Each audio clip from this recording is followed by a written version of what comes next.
satu.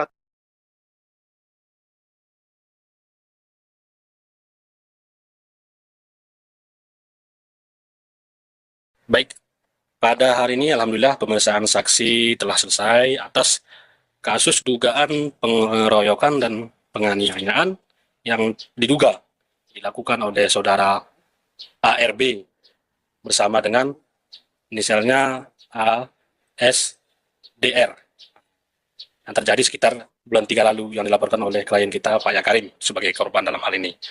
Ya, berdasarkan SP2HP terakhir yang kita terima, status laporan Pak Yakarim sebagai korban saat ini telah ditingkatkan dari status penyelidikan kepada status penyidikan oleh Polres Satreskrim Polres Suku Salam. Dalam status tersebut, klien kita menerima SPDP, surat pemberitahuan